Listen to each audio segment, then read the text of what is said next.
Well, Awesome. both of you are no strangers to the championship debate. You know how to do this. You have a wonderful panel.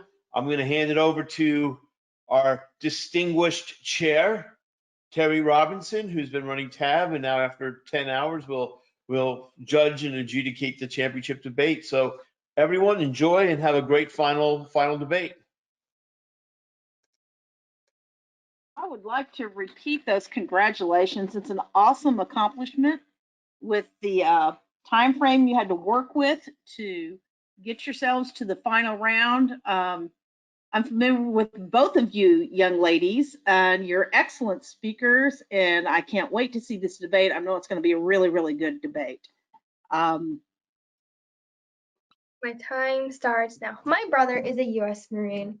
It was very difficult to hear that at first, partly because nobody in our family had ever done that before, and secondly because it's dangerous. It's simply dangerous to be a U.S. Marine, but we understood his decision because he signed up to serve his country. What we didn't understand was that he would be indispensable. What we didn't understand was that he would be thrown at a problem when there was a viable non-military option.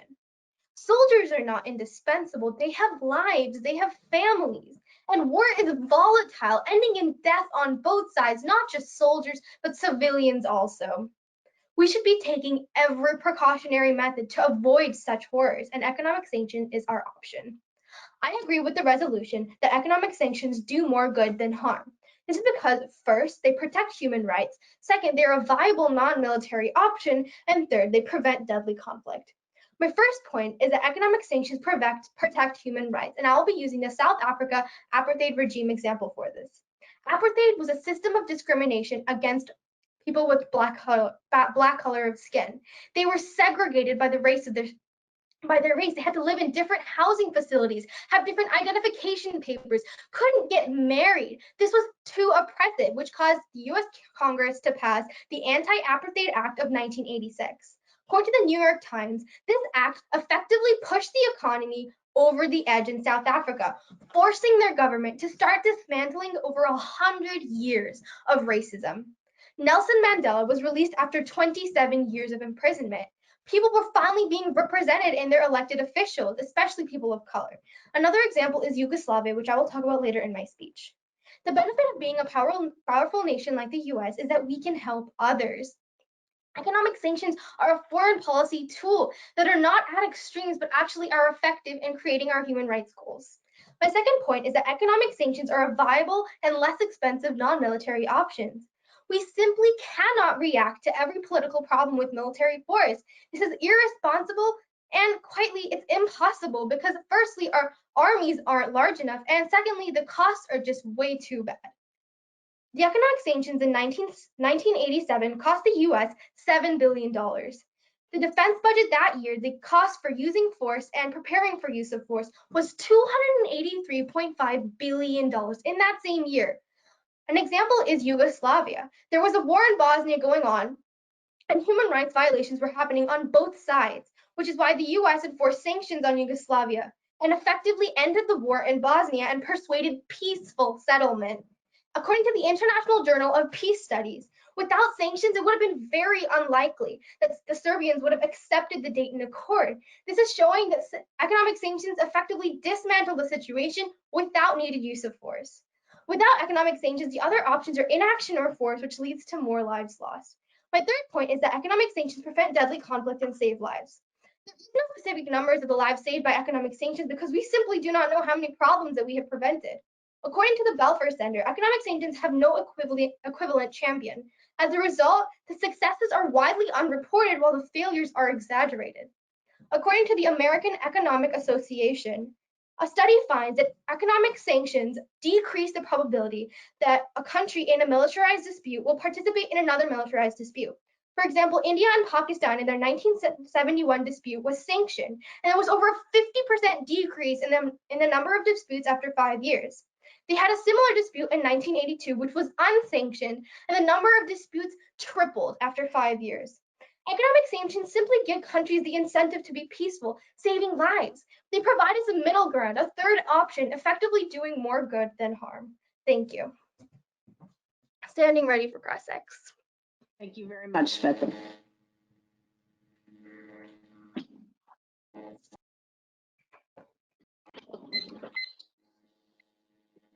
Is everyone ready? Yep. My time will begin now. So in your first contention, you talked about human rights abuses and cited South Africa as your example. Is that correct? Yes, that is correct. Can you solely credit the end of apartheid to the economic sanctions that were imposed? I'm saying that the economic sanctions pushed the economy over the edge. Okay. And you also talked about how implementing military action is irresponsible. Is that correct? I said it's impractical and irresponsible. Yes. Okay. Can you give me a number about how many people generally die in war? Yes, in a decade, around 2 million children will die, 4 to 5 million will be homeless or orphaned, 1 million, 4 to 5 million will be disabled, and 3 to 4 will be orphaned. Sorry. And where did you get this piece of evidence? I got this from from UNICEF. Okay. And you also talked about how you can't understand how many problems were prevented through economic sanctions. So how do you know there were any at all? I don't really understand the question here. If you can't definitively say what problems economic sanctions have prevented, how do you know that they've prevented any at all? I have given you evidence that economic sanctions have prevented problems. I'm saying that they actually may have prevented more than I'm actually stating, because there may have been future problems that we prevented in the first place. Okay, thank you. Okay, Emily, are you going to take, you're ready for your speech? Your opening? Yeah. Okay. My time will begin now. Imagine this. Supporters of economic sanctions as a foreign policy tool were stubborn, and the US is now pressuring a country to end a war. Let's take a look at what you've just voted for. Mass destruction, mass chaos, innocent civilians are out of their jobs, unsure as to where their next meals are going to come from. You've potentially killed 500,000 children and motivated a terrorist attack that would shake the world and strike fear into families across the globe. Scary, huh? Well, that country is Iraq, and that terrorist attack is 9/11. Those children are real kids who were loved and cherished by their families. Those children were stripped of their chance at life, and what for? How did things go so wrong?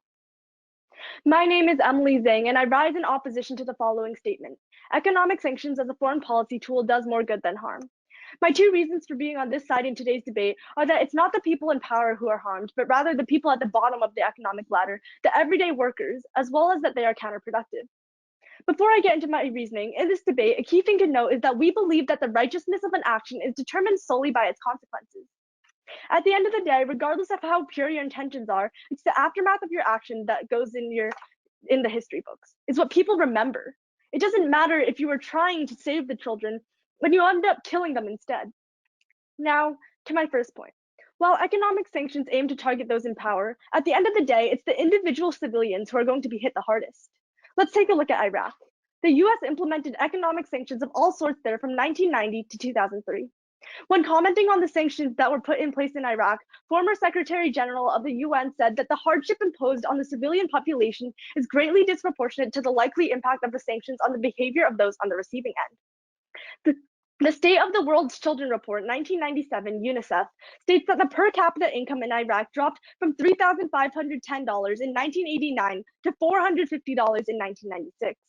The average salary dropped from $3 to $6 per month by 1999, largely due to the rapid depreciation of the Iraqi dinar. Further, the UNICEF report in July of 2003 found that not being self-sufficient in food production, after the sanctions, the Iraqi government introduced free food rations comprising of a measly 1,000 calories per person per day, or 40% of the daily requirements. While you may be aiming to target those in power, who do you think is going to lose their job? Who do you think is going to lose their stability and become unsure as to where their next meal is going to come from? Who is going to watch their entire life crumble in front of them? Because it certainly isn't the people who you want to send a message to. Secondly, economic sanctions as a foreign policy tool does more harm than good, as they cause resentment and simply don't work. In June of 2019, Trump implemented further economic sanctions on Iran for Tehran's aggressive acts. With that being said, it was, quote, symbolic politics at its worst, said Robert Malley, the president and chief executive of the International Crisis Group. At every level, it was illogical, counterproductive, or useless. Economic sanctions seem good in theory, but they are useless at best in practice. Best case scenario, they don't work. Worst case scenario, millions of people suffer and they still don't work. Not only this, but in every case, these sanctions further tensions between the US and the country that is on the receiving end. Judge, don't let these innocent people suffer. Don't make them starve for days or weeks on end when you don't have to. Economic sanctions aren't all sunshine and rainbows like my opponent wants you to believe. Join me in protecting the lives of millions of adults and children alike across the globe and cast a con ballot in today's debate. Thank you. Thank you, Emily. Cross-examination. I'm ready. Okay, so my time will start now. So in your first contention, you talked about hurting people, not the elite, and you cited Iraq as an example. Would you not agree that there were many problems with poverty, starvation before the economic sanctions were implemented? They were, but they were severely worsened with the sanctions. Okay, you also cited a statistic that 500,000 children were could have been dead in Iraq. However, do you understand that this is an untrue statistic and is exaggerated? There's no proof that it can be untrue in any way. In fact, the UN and the US government have cited this statistic in many of their reports.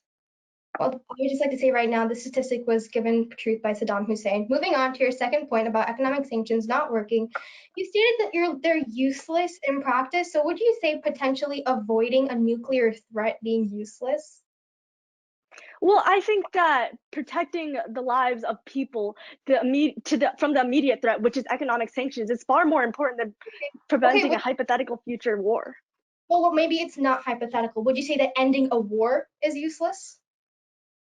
But it is hypothetical, so I don't see how this is relevant. Yugoslavia as an example, economic sanctions ended a war. Would you say that would be useless? Actually, I think that sanctions actually lead to war. Take a look at the Iraq example once again. Promptly after the sanctions ended in 2003, the Iraq war broke out, which lasted for 7 years.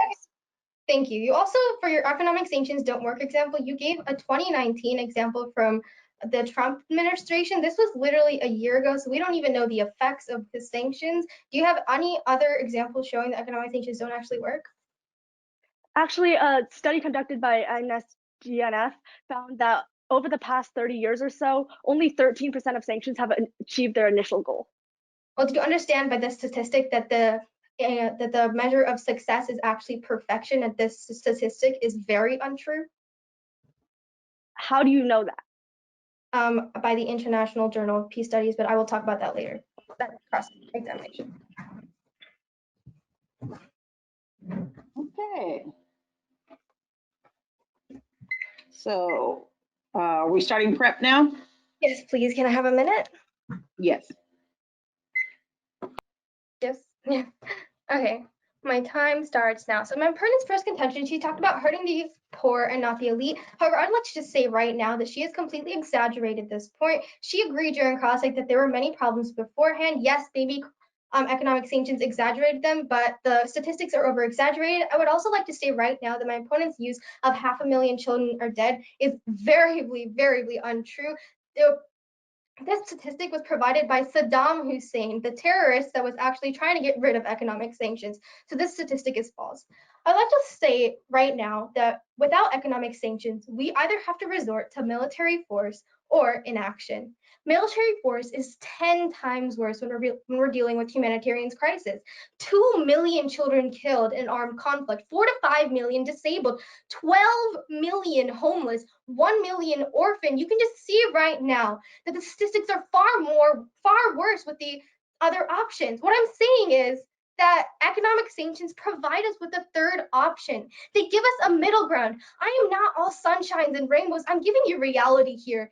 Yes, they're not perfect. I agree with that. They were never perfect, but it's because in today's world, foreign policy cannot be perfect. But that doesn't mean that they don't work. According to Michael J. Jacobson at the Eastern Institute, sanctions in Iran were circumvention to the black market and other circumvention tactics, but this doesn't mean they didn't work. They forced Iran to disable their nuclear weapons sales, and they made it very difficult for it to trade with other countries. My opponent makes you believe with unrealistic statistics, like, for example, 13% of sanctions only survive. According to the International Journal of Peace Institute, this statistic is variably false. My opponent's value of success is perfection. Today's world, perfect is simply not an answer. We're not going to stop all trade of nuclear weapons because that is simply impossible. But what we can do is very strictly restrict it. That doesn't mean that that's not effective. The economic sanctions are still effective, just not in my opponent's view of success, because that view of success is simply not possible. I'd also like to say right now that inaction is an other option, but would you really want your tax dollars going to regimes that control human rights, that have human rights violations? My opponent, on the other side, has provided you with false information. She's living in a world where everything is exaggerated. I agree with the fact that economic sanctions are not perfect. That is a truth. Foreign policy is not perfect. That does not mean that it doesn't work, and that does not mean we shouldn't be using it. We have three options on the table right now: inaction, more death; war, way more death; economic sanctions, yes, lives lost, but the goal is still achieved to some extent. Economic sanctions save That's more time. lives. My time will begin now. In her speech, my opponent repeatedly said that all my statistics are exaggerated and that they are simply invalid. However, even if this 500,000 statistic was provided by the tyrant, it has been cited by UNICEF, it has been cited by the UN, it has been cited by US government agencies. And if it was truly so fake, these government agencies wouldn't have used it as a credible source. Further, she talked about how my 13% expects perfection. However, she did not actually go into the case study that I went into, and so she cannot rightfully assume that the standard is absolute perfection, because if a nuclear proliferation program is abolished, then yes, the sanction has succeeded. That's not asking of perfection, that's simply asking of what the sanction was meant to do in the first place. In my opponent's first point, she claims that economic sanctions as a foreign policy tool help fight against human rights violations, citing the case of South Africa as an example. With that being said, the economic sanctions there were hardly the only pressure that led to the end of apartheid. Keller of the New York Times writes in 1993 that it is impossible to isolate the effects of the sanctions from the other pressures that finally drove the government towards surrender. The apartheid didn't end until 20 years after the sanctions. And with that being said, there were so many other pressures, such as riots, more educated Afrikaners, and so many other factors that played in, that you cannot rightfully assume that it was because of the sanctions. And therefore, this is a simple case of correlation without causation. My opponent briefly talked about how economic sanctions prevent nuclear proliferation. With that being said, even in the case that these countries do nuclearize, what are the odds that they launch the nukes? They know that other countries like the US have access to weapons of this sort, so it's simply going to destroy both countries, and no country really wants that. In fact, Moeller of the Cato Institute writes in 2018 that nuclear weapons play no role in foreign relations and that they are simply an ego boost for countries that have them. Further, she talked about how this is better than the military option. However, economic sanctions can actually lead to war. So then you get the consequences from economic sanction and the consequences of war. And even then, war is actually leading to less deaths than economic sanctions. My opponent cited a piece of evidence that talked about 12 million deaths or homeless or huge numbers. But if you look at the actual empirical evidence, let's take a look at the Iraq war that I talked about earlier. Although the numbers are murky as to how many people died, it's cited as something in the 10,000s, whereas those 500,000 people died. And she may say that point is invalid, but like I said, that statistic is very much credible. Lastly, she talks about how we are going to save lives, but like I've said so many times ago, lives are going to be lost in the pro world. Thus I negate. Everyone ready? Sorry. Yeah. My time starts now. Judges, today I've won today simply because of the middle ground. The third option that we need. My opponent has not given you proper statistics today. I have shown you with war, 2 million dead, 12 million homeless, 4 to 5 million disabled. And this is only in one decade. Yes, we are comparing thousands to millions here. That is just simply the fact. I sympathize with those thousands, but in order to prevent millions of lives to be lost, that is just simply what has to be done.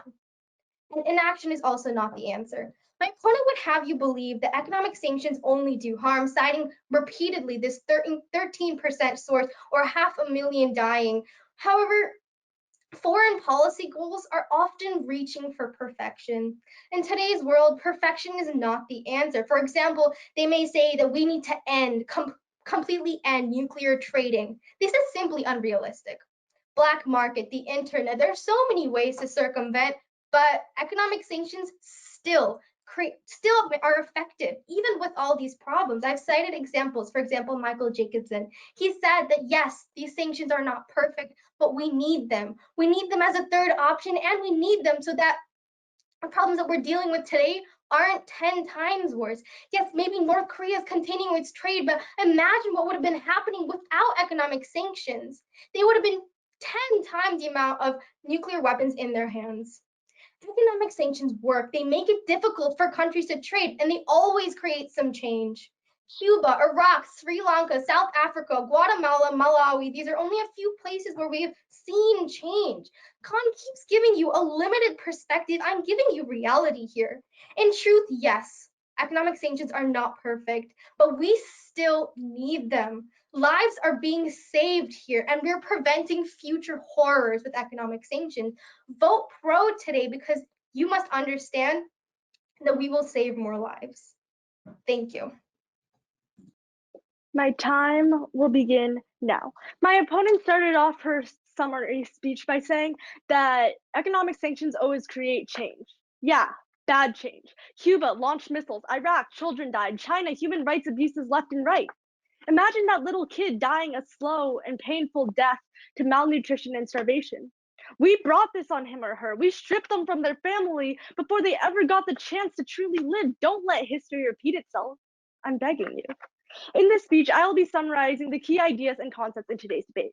I argue that economic sanctions as a foreign policy tool do more harm than good because they lead to humanitarian disasters and that sanctions simply don't work. My opponent, on the other hand, argued that economic sanctions prevent human rights abuses, that they help save lives, and that they deter from military action. At the end of the day, my arguments are more probable, as more often than not, sanctions are completely ineffective and her points have no merit. She repeatedly calls my statistics fake, but my sources are just as, if not more credible than hers are. A major theme in this debate pertains to human rights violations and the loss of life, or perhaps more specifically, preventing just that. Think about that little boy or girl who will never see the light of day again. Think about the loving parents who had their child stripped away from them, or the older sister who lost her little brother. Or even think about the pet who lost its caretaker, who loved it and gave it belly rubs all day. I understand that my opponent wants to do nothing less than to help, but economic sanctions are not the way to go. As Henry J.M. Newman once said, our lives are unique stones in the mosaic of human existence, priceless and irreplaceable. If we continue down the path that we're on, these stones will continue falling into oblivion, one pebble at a time. Judge, join me in protecting people from all across the globe and cast a con ballot in today's debate. Thank you.